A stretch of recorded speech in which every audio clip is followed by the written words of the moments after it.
Bonjour mes amis, j'espère que vous allez bien.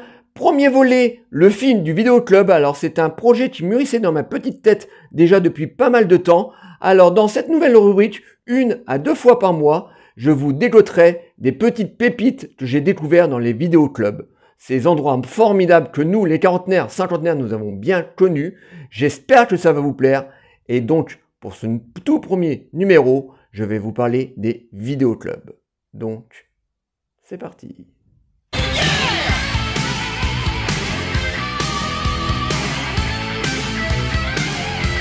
Les vidéoclubs. Quel endroit formidable que nous, les quarantenaires, cinquantenaires, nous avons bien connus. Alors remontons à la fin des années 70, début des années 80. La seule manière que nous, on avait pour consommer du film, c'était ou dans les salles de cinéma ou dans les vidéoclubs. Les vidéoclubs ont commencé à fleurir en France à la fin des années 70, début des années 80. Il y en avait déjà aux États-Unis parce que c'est une idée qui vient des États-Unis. C'était des endroits où on trouvait énormément de films. On avait souvent de tout petits vidéoclubs dans les quartiers et souvent des très gros vidéoclubs au centre-ville des grosses villes, comme moi à Reims. C'était des endroits qui étaient formidables parce qu'on pouvait trouver entre 30 et 50 000 films pour les petits vidéoclubs et pour les gros vidéoclubs, souvent ça tapait entre 60 000 ou 100 000 films, voilà.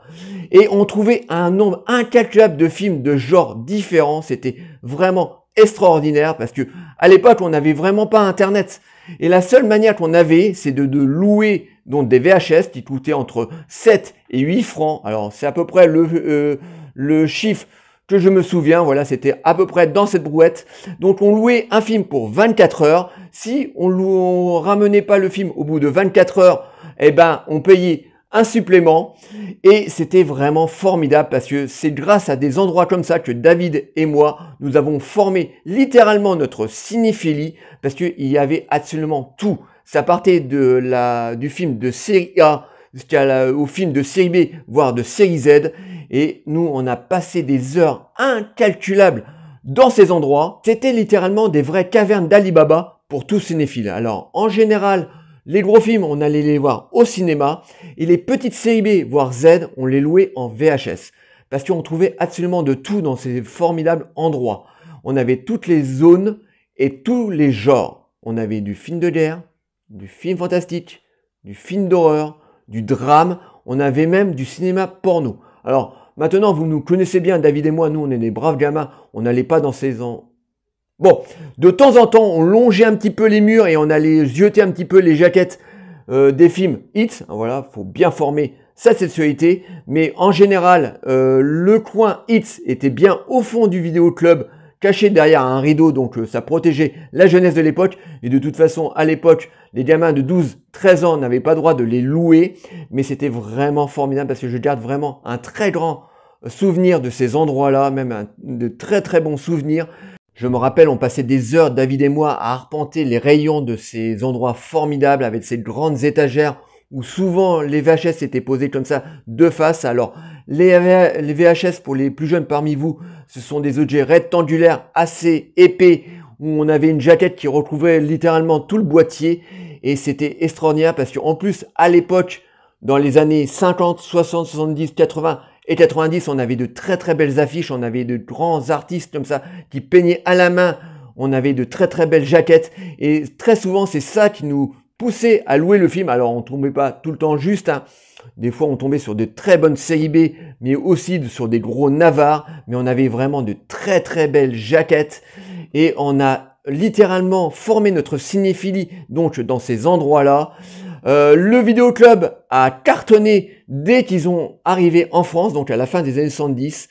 On avait énormément de gens qui allaient en général le week-end. Alors nous, avec David, des fois, on en louait entre 1 à 5 VHS. On se faisait littéralement des soirées cinéma. Et je peux vous dire qu'on a vraiment tombé sur des vraies pépites. Alors ça a duré comme ça pendant un certain nombre d'années. Et malheureusement, au milieu des années 2000, et avec l'arrivée de Internet, de la VOD et du streaming, les vidéoclubs ont vu leur chiffre d'affaires chuter de 20% par an. Et entre 2004 et 2010, près de 3000 vidéoclubs ont fermé leurs portes. Et en 2014, il ne restait que 2000 vidéoclubs en France. Et c'est avec une très grande tristesse que je regrette énormément ces formidables endroits. En plus, à l'époque, les gens y allaient en masse, donc ça permettait aux gens de se rencontrer et de pourquoi pas de rencontrer d'autres cinéphiles. Donc je suis très triste que la nouvelle génération n'ait pas connu les vidéoclubs parce que c'était vraiment extraordinaire. Parce que, encore une fois, nous consommons pas de la même manière les films sur les plateformes que dans les vidéoclubs. Voilà tout ce que je vous pouvais dire sur ces endroits formidables qui étaient les vidéoclubs. J'espère que cette premier volet, le film du vidéoclub, vous aura plu. Alors, dans les prochaines vidéos, je vous dégoterai des petits films que j'ai découverts dans les vidéoclubs, donc en VHS. Voilà, donc je vais aller gratouiller des petites séries B, voire de petites séries Z. Voilà, des films comme ça que j'ai découverts dans ces endroits que j'adore. Donc, j'espère que cette vidéo vous aura plu. Likez, délikez, abonnez-vous.